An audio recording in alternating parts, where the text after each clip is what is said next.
Good afternoon, guys, and welcome to the podcast. I'm really delighted for all the listeners and viewers out there. Jodi Norgaard, coming from Chicago area, and she's an entrepreneur activist. She wrote the book More Than a Doll: How Creating a Sports Doll Turned into a Fight to End Gender Stereotypes. And I'm really happy to have her on to discuss the issues she highlighted in the book, as well as showcase her for the listeners and viewers out there. So, Jodi, welcome. Thank you, Christopher. I'm happy to be here. Thanks for having me. Yeah. Briefly introduce yourself and how you got to where you are today. Okay, so I am, like you said, I'm an entrepreneur, I'm an author, I'm an activist, I'm a public speaker. I speak on the importance of gender equality, and I kind of hit this space unintentionally. It was about 20 years ago when my daughter was 9 years old. And I was noticing the discrepancies in the products marketed to boys at that time and the products marketed to girls. I have two boys that are on either side of her. And I started to notice that the products marketed to boys were associated with violence and aggression. And then the products marketed to girls were associated with appearance and attractiveness. And I kept seeing this over and over and over. And I didn't want my boys to be violent or aggressive, obviously. Nobody does, and they weren't. So I didn't want to encourage this. And my daughter was always super smart and had so many interests. I didn't want her to feel that she felt this need to conform to a way a girl should look, right? And so there was a tipping point for me in the toy aisle at a toy store. So my daughter, do you have kids? Yes, we have two kids, a 10-year-old and 4-year-old. Okay. All right. So you will understand this moment. So you're running into the toy store, right? Because you need a wrap gift for birthday party they're attending in 30 minutes, right? Like one of those panicky parenting moments. And she had just gotten done playing soccer. And so she looked like a normal kid on a Saturday afternoon when I was frantically going up and down these aisles when I saw a line of dolls that just stopped me in my tracks. They had on short skirts, crop top, belly button ring, big hair, lots of makeup. I look at my daughter, I look at these dolls, and I pick up one of the dolls, and the name on the hang tag was Lovely Lola. And at that moment, I knew there wasn't one parent out there that wanted their daughter to look, act, or be called Lovely Lola. So I started picking up the other dolls in the line. And there was Dazzle and Destiny and Sizzle and Sue and Cute Candy. And I'm just like, I'm done. I'm done. And I realized I bought the doll and I brought it home to my husband and I said, listen, I think I can create a positive image doll that encourages girls to be healthy physically, mentally, and emotionally through sports and physical activity. So that's what led me on my path, and that's where I went. That's what started it all. Was an idea in the toy store. So it wasn't a glamorous place. It was just sick and tired, and I saw a need for change. Interesting. And so, given that, when you talk to, or when it sounds like you are the product and the service when, because you do a lot of speaking in your book. When people come to you, what is their biggest fear, frustration? What are they running away from, towards, or what are they fed up with to come and work with you? Well, it depends. There are two types of people there are a lot of people that are fed up with inequality that want to work with me. So I worked with the Obama administration and the Biden administration and their gender policy council. But there are also entrepreneurs that'll come to me. I found it really very, very interesting. I just did some guest lecturing at Indiana University at their Kelley School of Business. And when I was lecturing to their master's program in entrepreneurship, it was a group about 30, people from all over the world. And they were telling me their idea. And I would say out of the 30, 25 had ideas that have a socially responsible idea that they're combining with business, right? So it's that, we're going to make money, but yes, we're also going to provide a good service to the world. We're going to better humanity, society somehow. I just found it so refreshing and so like, wow, okay, this is something that is, I'm finding that is very interesting. How people are looking at business and, capitalism. We live in a capitalistic society. We have to acknowledge that. We have to make money. But how are we going to do that to make it better for our world? So I'm very hopeful with this next generation. I think we may see a new stream of entrepreneurship entering our culture. Hmm, interesting. Yeah, and so my follow-up question is because you talked about playing the long game, persistence, and just beating all the odds. And now, you after Biden, after kind of the elimination of DEI, it's kind of the odds are even more stacked against you. So, what is your sense of to keep going? Because it sounds like everybody, it kind of we had a far left, now we're kind of shifting back to the right. How do you plan to keep going after all of these additional roadblocks? Well, that's a really good question because I do feel, Christopher, that we were making really good progress. And when I was working and collaborating with the Gender Policy Council, they were doing amazing things, not just for, people in the United States, but in our world. And, that is gone now. There are many roadblocks that have been set up, but we cannot sit. We cannot go on the sidelines. We cannot stay silent. So I have found in my journey and in my career, there have been so many times that I've had to dig deeper and to find that strength to keep going. Right? It's like I also look at it as I'm climbing a really big 14er. Right? Like I am just, and there are just so many false peaks, and I'm just keep going and keep going. I've got to find that endurance, and I think for all of us who are striving to make our world a better place, who are striving to, work towards equality, I think we need to dig deep and really find where we can find that courage and that strength and then step over the fear and not sit on the sidelines and to use our voice and to keep talking about DEI, diversity, equity, and inclusion. We cannot stop talking about it. You can obviously see that I'm passionate about this. So. Yeah.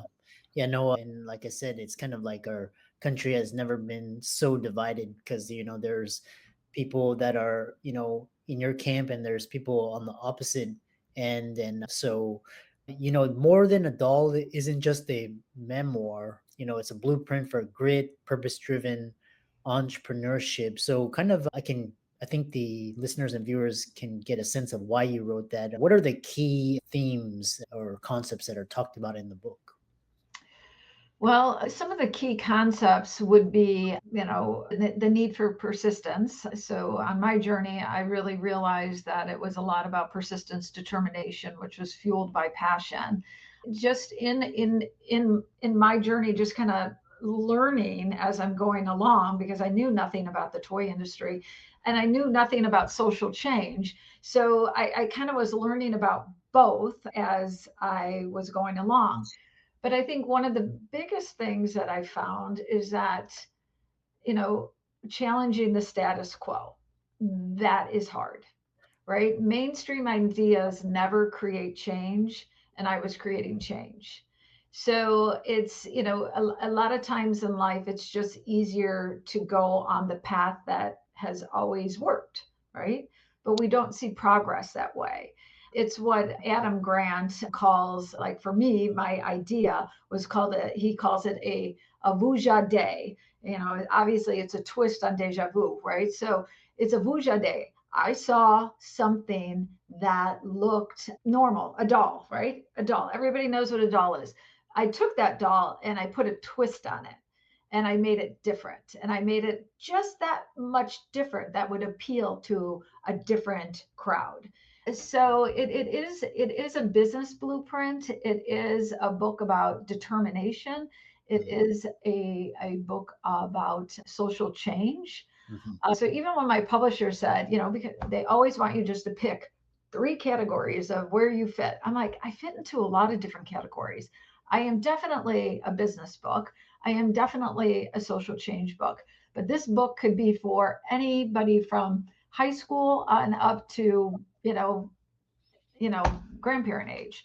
So it truly is a book for men and women of all ages. Hmm, interesting. And I know because your work's been featured on Today's Show, Forbes, New York Times. The other question I have for you is, what are some of the critiques that you've encountered either through writing or advocating for this particular position? Well, I haven't, since my book has been launched, it launched in January, so it's very new. I really, knock on wood, haven't had many critiques on it. I've had a lot of positive feedback, which has been great. But in my business, like creating a doll that wasn't like it wasn't on the market, right? A sports doll, a soccer girl, a tennis girl, you name it, gymnastics, dance, whatever, that wasn't on the market, right? So buyers would say to me, I love your product. And my daughter plays soccer and she would love Soccer Girl. But ultimately, it'll never sell because ultimately, girls like fashion. Can you create a fashion doll? I'm like, that's my point, right? I had done my homework and there were 72 lines of fashion dolls out there. There were baby dolls, there were rag dolls, and then there are fashion dolls, and 72 lines of fashion dolls. And the buyers would say, well, for some reason, girls always gravitate towards fashion. And it's just like, well, if that's all you offer them, of course they're only going to buy the fashion dolls because there's nothing else on the market. So that's when I knew I was filling a void. I was filling a need. And I knew that parents wanted more for their girls too. And that, I had a pulse on what our culture wanted. But the buyers were my gatekeepers. It was really, really difficult, you know. So girls like more than fashion. It just doesn't define a young girl or a Mm, woman at all. Don't get yeah. me wrong. I like my fashion, but it's not something that defines me. Interesting.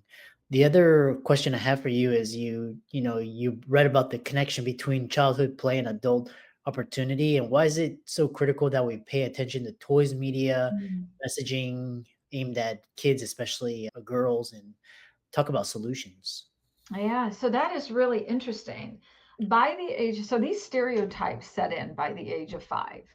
And by when kids leave preschool, girls start believing that their gender can't do as much. Their gender isn't as smart as the male gender, which is just unfortunate, right? Because if we were to view the world equally through men and women of all genders, we would have greater balance. But as we know right now, this balance is completely off and there is absolutely no balance. So, for instance, if a young boy is empathetic and nurturing and caring, right, we should embrace that instead of saying, you need to be more aggressive, you need to be, more, toughen up, boys don't cry.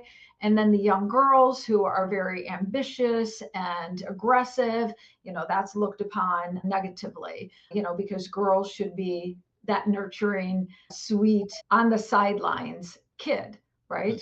Mhm. So Warren Buffett once said, and this is one of my favorite quotes. He said, look at what our country has accomplished using half its talent, and imagine what we could accomplish if we pulled women off the sidelines.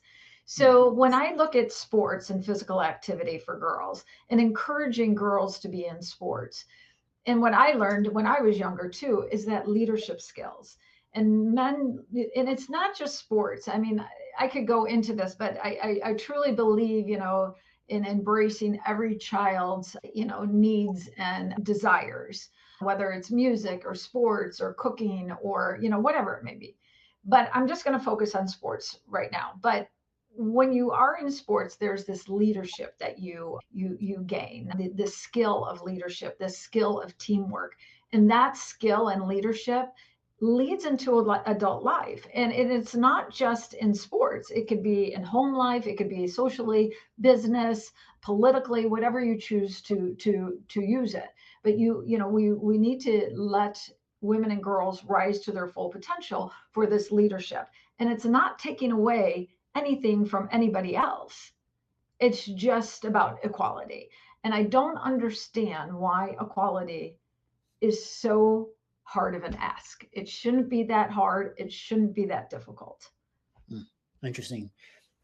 The other question I have for you is, what can companies and parents and everyday consumers do to push back against gender stereotypes and advocate for healthier, more empowering products for kids?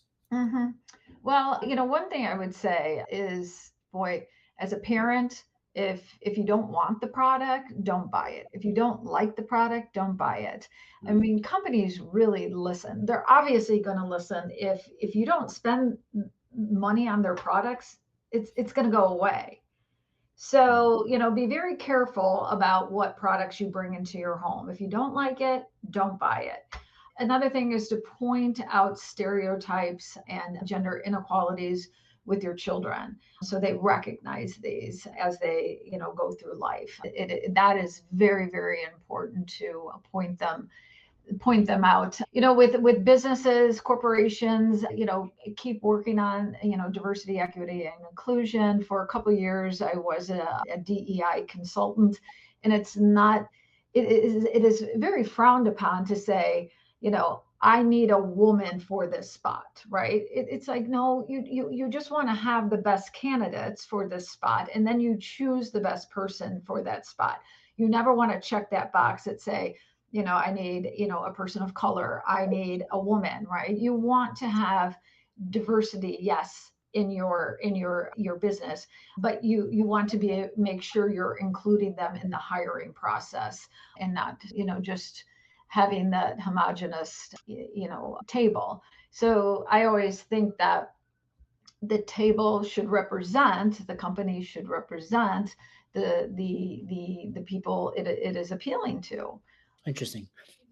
The because you mentioned something really interesting is you talked about equality and then you talked about meritocracy, and so one of the I'm sure a lot of the listeners or viewers they're asking like because a lot of I've seen that a lot of people they use DEI as the guise to come to power and abuse it like for their own. I mean, obviously there's social benefits, but again it's been misused in a lot of instances. So how do you you were talking about check boxes and quotas, and so how do you balance this idea of meritocracy? Like what if the best candidates are or what if the best candidates are not women or minorities? What if they're like, what are you, how do you respond to that? Well, I would say you do want that best candidate for that job. And I can't imagine that every job, the best candidate isn't going to be a woman or a person of color at all. So if as you're going through the hiring process, yes, it's a diverse landscape. It's not just, like I said, a homogenous. Yeah. I mean, now, you know, I mean, any company can do, whatever they want. They don't have to, but we have Mm. to recognize that the starting line is different for people and the road is longer for people. It's not, there are some people that open the door and that, yellow brick road is right there, and other people don't even know it exists. So we have to realize that there is inequity in our culture. And, not everybody gets the same starting line. It's ridiculous to think that way. Yeah. Yeah. Again, it's one of the problems with a capitalist society is Hmm. if you are, I mean, if you are not of a Caucasian origin or descent, you're usually starting behind.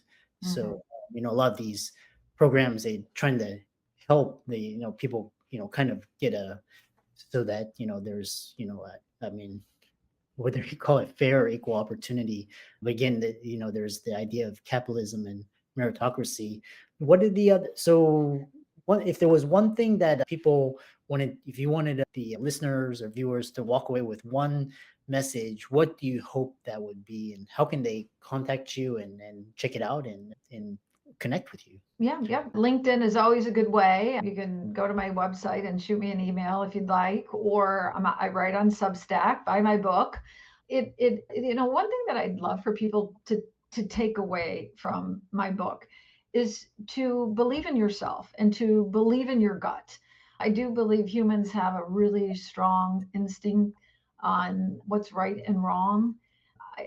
I you know, there we need to be good to everybody. We want to everybody to have as much success as they can have. And Hmm. when it comes into a business sense, if somebody is starting their own business or if somebody is wanting to write a book, I definitely say, use my book as a blueprint because it's not hard. It's not easy. It's incredibly hard. But writing down all your ideas and getting your marketing plan in place and knowing that you are going to have these roadblocks and that, you just can't view them as ultimate stops. You just have to figure out, how do I get around this one? Mhm. And I do believe that the way I was successful is I asked a lot of questions. I called a lot of people. I picked up the phone. If somebody didn't have the right answer for me, or they didn't know the answer to what I was asking, I would always ask, do you know who could help me? Mm. So it's just asking those questions. And when it comes to writing a book, I believe so many people have stories that need to be heard. Write it down, because you have a team when you're writing a book. It's just not you. You're going to have editors. You're going, if you go the agent route, the publisher route, there is a team that works on your book to get it out there, your story. And there are so many stories that need to be heard. Yeah, I really enjoyed this conversation. We do have one question from the audience chiming in, and their question is, how do you address the idea of reverse discrimination with DEI? I'm just curious to hear their take. Well, it's really interesting. In DEI, there's no such thing as reverse discrimination, right? Discrimination is discrimination.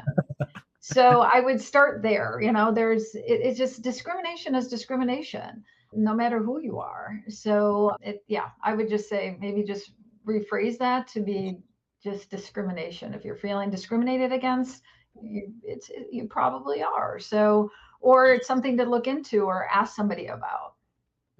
Interesting. Yeah. Well, I really enjoyed this conversation and just fresh perspective. And again, this idea is, talking about big social cultural change, which we are experiencing right now. And so, thanks so much for coming on, and great conversation. Yes, thanks for having me.